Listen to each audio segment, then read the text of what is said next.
ஓம் சக்தி ஜோதிடம் பண்டித் எஸ்.கே. ராஜு. குழந்தை, பணம், காதல், வியாபார பிரச்சனை மற்றும் பில்லி சூனிய பிரச்சனைகளுக்கு நிரந்தர தீர்வு. வணக்கம். செய்தி வீச்சு உங்களை வரவேற்றுக் கொள்கிறது.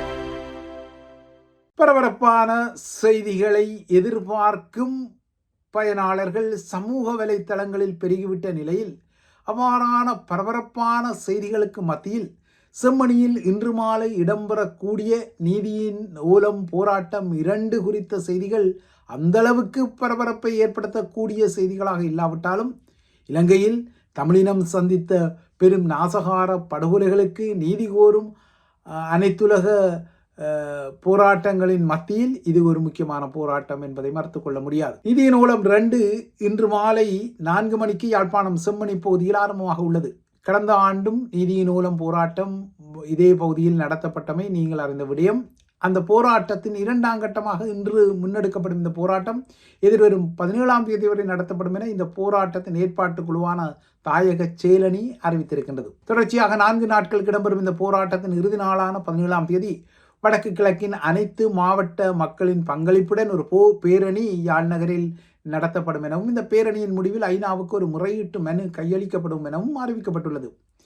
கடந்த வருட ஜூன் மாதம் செம்மணியில் ஒரு மின்சார தகன மேடை ஒன்றை கட்டுவதற்காக அத்திவாரம் அகலப்பட்ட போது, இல்லையென்றால் அத்திவாரம் போடுவதற்கான குழியொன்றை வெட்டிய போது அங்கு முதலில் வெளிப்பட்ட ஒரு மனித எச்சம் இவ்வளவு பெரிய ஒரு மனித புதைகுழியை அங்கு வெளிப்படுத்தும் என யாரும் நினைத்திருக்க முடியாது. ஏதோ கிருஷாந்தி குமாரசுவாமி கொலை வழக்குடன் ஒரு சிலர் தான் அங்கு புதைக்கப்பட்டிருப்பார்கள் என நினைக்கப்பட்ட நிலையில்தான் இது இப்போது ஒரு பெரும் புதைகுழியாக, இலங்கையின் மிகப்பெரிய புதைகுழியாக, ஏன் தெற்காசியாவின் மிகப்பெரிய மனித புதைகுழியாக செம்மணி மாறி இருக்கின்றது. கடந்த வருடம் இதே ஆகஸ்ட் மாத கால பகுதியில் செம்மணி புதைகுழியில் 150க்கும் உட்பட்ட மனித எலும்புக்கூட்டு எச்சங்கள் கண்டுபிடிக்கப்பட்ட நிலையில், இல்லையென்றால் மீட்கப்பட்ட நிலையில், நேற்று இடம்பெற்ற அகழ்வின் போது கிட்டிய மனித எச்சங்களுடன் சேர்த்து இப்போது செம்மணியில் 552 முழுமையான மனித எலும்புக்கூட்டு எச்சங்கள் மீட்கப்பட்டுள்ளன, இல்லையென்றால் இனங்காணப்பட்டுள்ளன. கடந்த வருடம் இதே காலப்பகுதியில், அதாவது இந்த ஜூலை ஆகஸ்ட் காலப்பகுதியில் தான் சிறுவர்களின் ஆடைகள், சிறுவர்களின் காலணிகள், குழந்தைகள் அருந்தும் பால் புட்டி, அதாவது பால் பூச்சி என்று சொல்லும் அந்த போத்தில் ஒன்று, சிறார் பாடசாலை பைகள், விளையாட்டு பொம்மைகள் போன்ற ஆதாரங்களுடன் பல்வேறு வயதுடைய சிறார்களின் எலும்புக்கூடுகளும் வெளிப்பட்டு அதிர்ச்சியை ஏற்படுத்திய நிலையில் இந்த புதைகுழியில் கண்டெடுக்கப்பட்ட 90% அதிகமான எலும்புக்கூடுகள், ஆடைகளின் எச்சங்கள் எதுவும் காணப்படாத நிலையானது. அந்த எச்சங்களுக்குரியவர்கள் இங்கு உடலாக புதைக்கப்பட்ட போது அவர்கள் நெருக்கமாகவும் ஒழுங்கற்ற முறையிலும் புதைக்கப்பட்டமை ஆதாரப்படுகின்றது. ஆகையால் இது ஒரு பெரும் திகில் வாய்ந்த, இல்லைன்றால் பெரும் துன்பியல் சார்ந்த ஒரு பின்னணியை கொண்ட மனித புதைகுழியாக உள்ள நிலையில்தான் எதிர்வரும் 25ஆம் தேதி அனைத்துலக ரீதியில் வலிந்து காணாமல் ஆக்கப்பட்டவருக்கான உலக தினம் வரவுள்ள நிலையிலும் ஐநா மனித உரிமை பேரவையின் 63ஆம் கூட்டத்தொடர் அடுத்த மாதம் செப்டம்பர் 7ஆம் தேதி ஜெனீவாவில் ஆரம்பமாக உள்ள நிலையிலும் இன்று செம்மணியில் நீதியின் ஓலம் 2ஆம் கட்ட போராட்டம் ஆரம்பமாகின்றது. இதற்கிடையே ஸ்ரீலங்காவின் OMP எனப்படும் ஆஃபீஸ் ஆன் மிஸ்ஸிங் பர்சன்ஸ் எனப்படும் காணாமல் ஆக்கப்பட்டோருக்கான பணியகம் கூட தான் நாடளாவிய ரீதியில் பதிவு செய்து கோப்புகளை கொண்டுள்ள காணாமலாக்கப்பட்டவர்களின் எண்ணிக்கை 23,352 என கூறுகின்றது. அதாவது அது இலங்கை தழுவிய அளவில் இந்த கோப்புகள் இருப்பதாக கூறுகின்றது. ஆனால் இதுவரை இவ்வாறாக 23,352 கோப்புகளில் உள்ளவர்களில் ஆக மொத்தம் 25 பேரை மட்டுமே உயிருடன் கண்டறிந்ததாகவும் இன்னும் உயிருடன் இருப்பதாக நம்பப்படும் 6 பேரின் நிலை சரிபார்க்கப்பட்டு வருவதாகவும் கூறுகிறது. அதாவது OMP தெற்கில் இடம்பெற்ற JVP கிளர்ச்சி காலத்தில் காணாமலாக்கப்பட்டோர் தொடர்பாகவும் இந்த கோவைகளை கொண்டிருக்கும் நிலையில்தான் இந்த ஆண்டு இறுதிக்குள் 5000க்கும் மேற்பட்ட குடும்பங்களை தமது பணியகம் சந்திக்க உள்ளதாகவும் குறிப்பிடுகின்றது. அதாவது காணாமல் போனோர் தொடர்பான ஸ்ரீலங்காவின் பணியகத்தில் கூட 23,352 பேருக்குரிய கோப்புகள் உள்ளன. அவர்களில் 25 பேரை தவிர்த்து ஏனைய அனைவரின் கதி போர் முடிந்து 17 வருடங்கள் ஆகியும் என்னவென்று தெரியவில்லை. இந்த துன்பியல் மாந்தர்களுக்கு பின்னால் உள்ள கதைகளும் வெளிப்படுத்தப்படவில்லை. மாறாக மாறி மாறி அரசாங்கங்கள் இந்த விடயத்தை ஏதோ போரில் கொல்லப்பட்டவர்கள் என்ற விடயத்தில் மூடி மடைக்கின்றது. அதுவும் சொற்ப நூற்றுக்கணக்கானவர்களுடன் இந்த தொகையை மட்டுப்படுத்த முனைகின்றது. காணாமலாக்கப்பட்டவர்களில் பலர் வெளிநாடுகளில் வாழ்வதாக கூட ராஜபக்ஷ அதிகார ஆட்சி காலத்தில் எல்லாம் கதைகள் கூறப்பட்டன. ஆனால் அந்த கதைகள் எல்லாம் அம்பலப்பட்டு விட்டன.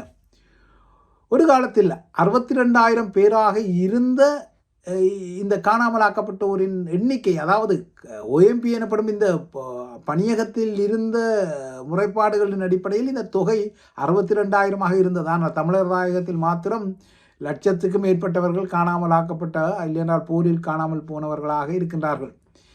இந்த தொகை, அதாவது OMP பணியகத்தில் உள்ள இந்த தொகை 2021 ஆண்டில் இந்த 62,000 என்ற நிலையிலிருந்து 42,000 குறைந்தது.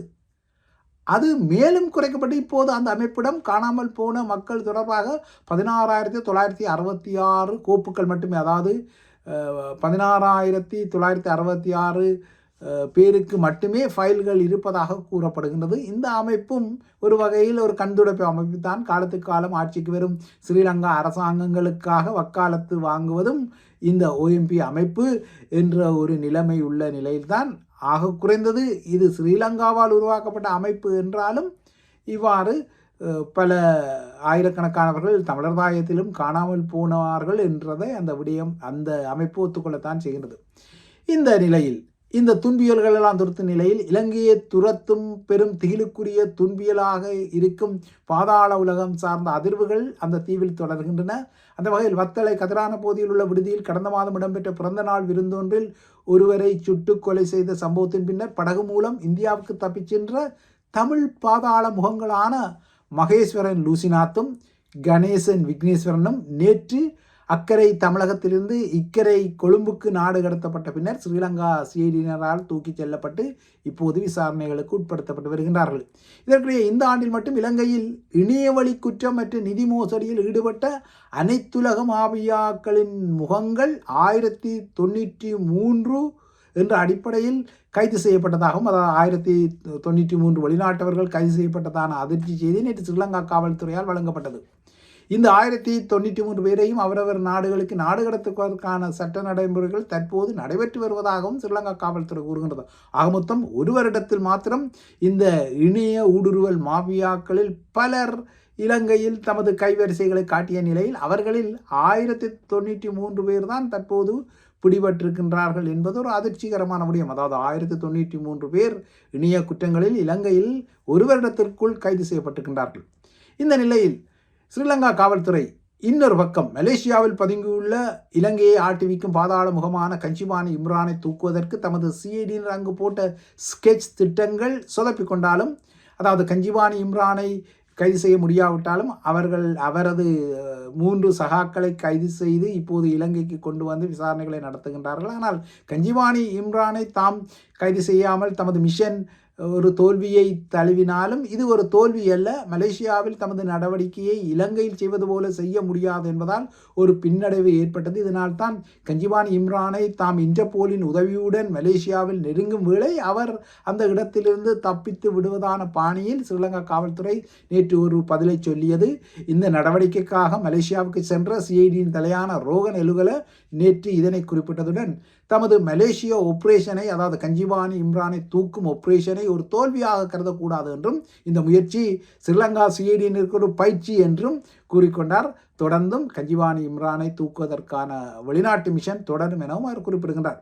இதற்கிடையே உள்ளூரில் ஸ்ரீலங்கா சிஐடியின் லஞ்ச மற்றும் ஊழல் விசாரணை பிரிவு நீண்ட நாட்களுக்கு பின்னர் கிழக்கு ஹிஸ்புல்லா மீது பார்வையை திருப்பியுள்ளது. ராஜபக்ஷ மற்றும் மைத்திரி ஆகியோரின் ஆதரவு பெற்ற ஹிஸ்புல்லா கிழக்கில் தமிழர்களின் இருப்புக்கு அவ்வப்போது பெரும் குடைச்சலை கொடுக்கும் ஒரு முஸ்லீம் அரசியல் பிரமுகர் என்பது நீங்கள் அறிந்த விடயம். கிழக்கில் தமிழ் மக்களின் நிலங்களை அபகரிப்பது, சில இடங்களில் தமிழர்களின் தொகையை குறைப்பதற்காக சில தில்லாலங்கடித்தனமான நகர்வுகளை செய்வது உட்பட்ட பல குற்றச்சாட்டுகளும் சர்ச்சைகளும் ஹிஸ்புல்லாவை மையப்படுத்தி சுழலின் நிலையில் கிழக்கு மாகாணத்தில் வீதிகளின் பெயர்களில் அல்லாத வீதிகளின் பெயர் பலகைகளை அரபு மொழியை திணிப்பது, தமிழ் மக்களுக்கு சொந்தமான கோவில் நிலங்களை ஆக்கிரமித்து அதில் முஸ்லீம்களுக்கு சொந்தமான வணிக வளாகங்கள் அல்லது நிறுவனங்களை கட்டிக்கொள்வது, சவுதி அரேபிய நிதியுதவியுடன் மட்டக்களப்பில் ஒரு பிரமாண்டமான பல்கலைக்கழகத்தை கட்டி அதனை ஷரியா பல்கலைக்கழகமாக மாற்றும் அவரது திட்டங்களெல்லாம் கடந்த காலத்தில் சர்ச்சைகளை தோற்றுவித்த நிலையில்தான் அவரது சொத்துக்கள் மற்றும் வருமான ஆதாரங்கள் குறித்த ஒரு விசாரணையின் ஒரு கட்டம் புதிதாக நடத்தப்பட்டுள்ளது. ஹிஸ்புல்லா ஆப்பிரிக்க நாடான கானாவில் ஒரு தங்க மோசடியில் சிக்கியதாகவும் இந்த மோசடி மூலம் அவர் 2 மில்லியன் அமெரிக்க டாலருக்கும் அதிகமான தொகையை இழந்ததாக எல்லாம் கடந்த வருடம் பரபரப்பாக செய்திகள் வந்திருந்தன. செய்தி வீச்சும் அப்போது இதனை உங்களுக்கு தந்திருந்தது. இதேபோல 2019 ஈஸ்டர் குண்டுவெடிப்புகள் இடம்பெற்ற மறுநாள் நாட்டில் ஊரடங்கு உத்தரவு பிறப்பிக்கப்பட்ட நிலையில் ஹிஸ்புல்லா உட்பட்ட ஒரு குழு சவுதி குழு ஒன்றுடன் கிழக்கில் சந்திப்புகளை நடத்திய சிசிடிவி எனப்படும் காணொளி பதிவுகள் எல்லாம் வெளியான நிலையில்தான் மீண்டும் ஹிஸ்புல்லா குறிவைக்கப்பட்ட நிலையில் நேற்றைய இந்த விசாரணைகளின் பின்னணி என்ன அடிப்படையில் செய்யப்பட்டது என்பது துல்லியமாக வெளிப்படாவிட்டாலும் தனது உதவியாளர் ஒருவருக்கு தான் டிபாசிட் செய்த பணம் தொடர்பாக, அதாவது அது பல வருடங்களுக்கு முன்னரே இடம்பெற்ற பணம் தொடர்பாகவே இந்த விசாரணை நடத்தப்பட்டதாக ஹிஸ்புல்லா குறிப்பிடுகின்றார். இந்த நிலை இலங்கை விடயத்தில் தமிழக முதல்வர் விஜய் மீண்டும் நுழைவது தெரிகின்றது. இலங்கையில் சிறை வன்முறைகள் இடம்பெற்று வரும் நிலையில் தமிழக கடற்தொழிலாளர்கள் ஸ்ரீலங்கா கடற்படையினரால் கைது செய்யப்பட்ட பின்னர் இலங்கை சிறைகளில் அடைக்கப்படும் சம்பவங்களும் அதிகரித்து வருகின்றன. நேற்று முன்தினம் கூட சில தமிழக கடற்தொழிலாளர்கள் தமிழராய கடற்பரப்பில் கைது செய்யப்பட்ட நிலையில் இந்த சம்பவங்களால் தமிழக கடலோர மாவட்டங்களில் பாதுகாப்பற்ற உணர்வு நீடிப்பதால் இந்த விடயத்தில் உடனே தலையிட்டு உரிய ஒரு தீர்வை வழங்க வேண்டும் என மத்திய வெளியுறவுத்துறை அமைச்சர் ஜெய்சங்கருக்கு முதலமைச்சர் விஜய் ஒரு அவசர கடிதத்தை எழுதியிருக்கின்றார். இதுவரை 49 தமிழக கடற்தொழிலாளர்கள் ஸ்ரீலங்கா சிறைகளில் இருப்பதால் உடனடியாக இந்த விடயத்தில் மத்திய அரசு தலையிட வேண்டும் எனவும் அவர் கோரியுள்ளார். இதற்கிடையே அடுத்த வாரம் டெல்லிக்கு செல்லும் தமிழக மீன்வளத்துறை அமைச்சர் ஸ்ரீநாத், மத்திய வெளியுறவு அமைச்சர் ஜெய்சங்கர் மற்றும் மத்திய மீன்வளத்துறை அமைச்சர் ராஜீவ் ரஞ்சன் சிங் ஆகியோரிடமும் தமிழக கடற்தொழிலாளர்களின் பிரச்சினை குறித்து பேச இருப்பதாக கூறப்படுகின்றது. ஆனால் தமிழர் தாய கடற்தொழிலாளர்களை பொறுத்தவரை தமிழக கடற்தொழிலாளர்கள் அத்துமீறி தமது கடற்பரப்புக்குள், அதாவது இலங்கை கடற்பரப்புக்குள், குறிப்பாக வட கடற்பரப்புக்குள் நுழைந்து கடல் வளங்களை சூறையாடுவதாகவும் அவர்களது பொட்டம் ரோலிங் எனப்படும் கடல் மடியை கிளறி மேற்கொள்ளப்படும் மீன்பிடி முறை தமிழர் தாயகத்தின் மீன் வளத்தை கடுமையாக அளிப்பதாக எல்லாம் குற்றச்சாட்டுகள் இருப்பது குறிப்பிடத்தக்கது.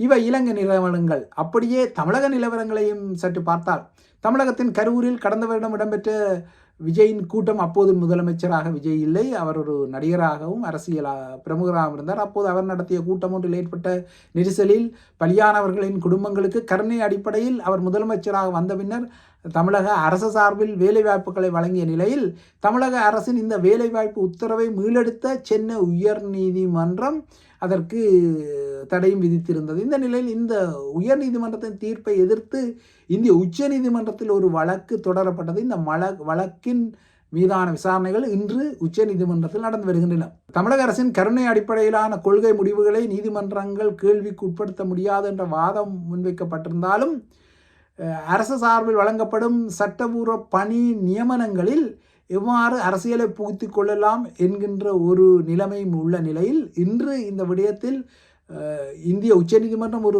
தீர்ப்பை வழங்கினால் அது இந்தியாவில் அனைத்து மாநிலங்களுக்கும் பொதுவான ஒரு தீர்ப்பாக மாறும் என்பதால் இந்த வழக்கு உற்று நோக்கப்படுகின்றது. இதற்கிடையே தமிழக அரசின் வெற்றி தமிழக முதலீட்டு மாநாடு நேற்று கிண்டியில் முதல்வர் விஜய் தலைமையில் நடைபெற்ற போது 67,452 இந்திய ரூபாவில் கோடிக்கணக்காக 97 முக்கிய முதலீடுகளுக்கான ஒப்பந்தங்கள் மேற்கொள்ளப்பட்டதாக தமிழக அரசு அறிவித்துள்ளது. இதன் மூலம் 1,20,000 புதிய வேலைவாய்ப்புகள் தமிழகத்தில் உருவாக்கப்பட உள்ளதாகவும் அரசு தரப்பில் கூறப்படுகின்றது. இந்த முதலீடுகளில் இந்தியாவின் முதலாவது தனியார் விண்வெளி நிறுவனங்களான ஸ்கை ரூட் ஏரோஸ்பேஸ் மற்றும் அக்னிகுல் காஸ்மோஸ் ஆகிய நிறுவனங்கள் தூத்துக்குடியில் 650 கோடியில் ஏவுகலன் தயாரிப்பு கூடங்களை அமைப்பது உட்பட்ட பல முதலீட்டு திட்டங்கள் உள்ளன. ஆனால் இந்த முதலீட்டு திட்டங்களின் மீது எதிர்க்கட்சிகள் கேள்விகளை எழுப்புவதும் குறிப்பிடத்தக்கது. அடுத்து உலக நிலவரங்களை நோக்கி கொண்டால், உலக நிலவரங்களில் மத்திய கிழக்கு நிலவரங்கள் முக்கியமாக இருக்கின்றன.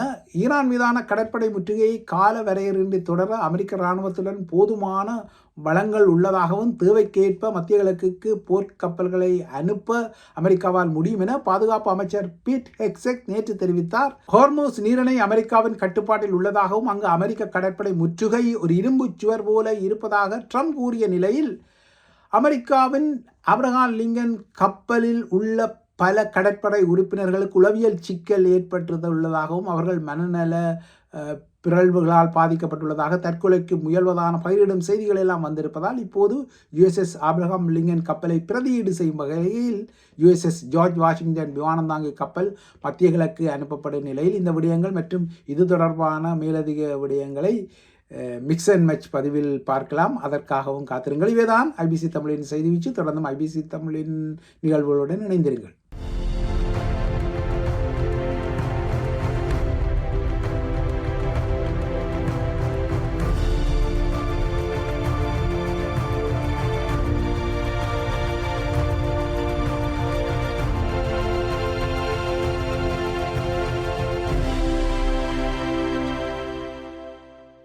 ஓம் சக்தி ஜோதிடம் பண்டித் எஸ்.கே. ராஜு. குழந்தை, பணம், காதல், வியாபார பிரச்சனை மற்றும் பில்லி சூனிய பிரச்சனைகளுக்கு நிரந்தர தீர்வு.